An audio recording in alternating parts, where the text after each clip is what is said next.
I think America has a resilience still somewhere in it.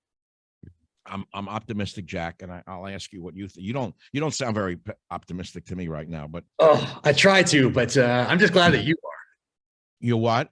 I'm just glad that you are, because I've been listening to you since 1995. I think is when I discovered you on the radio. Oh, tell me about it. Let me wallow in love, self-love. Yeah. And back then, it was AM radio. There wasn't, I didn't have the internet existed in some shape, but in 1995, but not one where everyone was on and there were websites and all the rest of it. And I was just preparing to go into the SEAL team. So as I was working out and doing what I could back then, in a time when you just looked at some old videos that you could get in the back of Soldier of Fortune magazine of Bud's training doing in Vietnam. There was a couple of those out there, VHS and Betamax. I saw people climbing ropes and cargo nets and swimming and running. So that's what I did to prepare. I climbed ropes, did a lot of sit-ups, did a lot of push-ups, did a lot of pull-ups. And during those times, I would listen to you on AM radio when you'd come on. I think it was it 3 p.m. back then? When were you in? Where were you? What city were you in? I'll keep it. I keep it a little vague to Northern California. But oh yeah, I was on 3 to 6, then 3 to 7. There you go. There it is. See my memory. Look at that. Still got it. No, it's pretty good. But the music is what got you. It was the heavy. It was great bumper music. Great bumper music. The heavy metal music drew a lot of young guys in who didn't give a shit about politics. Pardon me. They loved the music, and the Motley Crue attracted more people to my show than I did. I shouldn't say that I get sued, but I would put out that energy and it would come through the microphone. People would get moved by it. I have people say, the speaker vibrates in my car, makes me vibrate when you talk.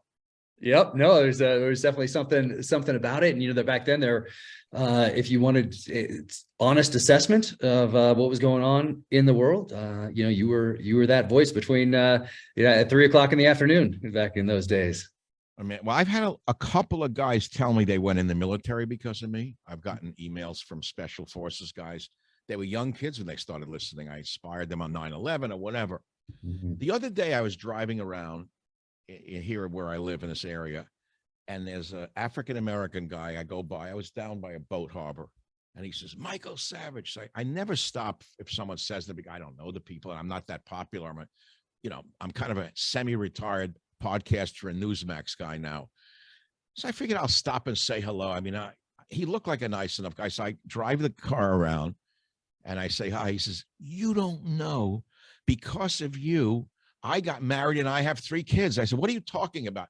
So the guy who's African-American, I said, well, first of all, let me say I stopped because in this age of enmity between the races, I felt I needed to say hello to a black guy and get along with him. I said, it's great that a black and a white guy don't know each other, can talk to each other without getting angry. So that started the conversation. He said, no, what are you talking about? He said, well, when I started listening to you in the 90s, I lived in Berkeley. He said, I gave up. I didn't give a damn. I didn't want to get married. He said, I figured it wasn't worth it. You motivated me to stick with it, stick with my life. He said, I'm a successful bank guy, been married. I have 3 kids. He named them. And then he brought his wife over. He called her. She was in a restaurant, and one of his daughters, he's married to a Chinese woman. He said, do you know that you motivated me to have a wife and children? I said, we don't know that in the media.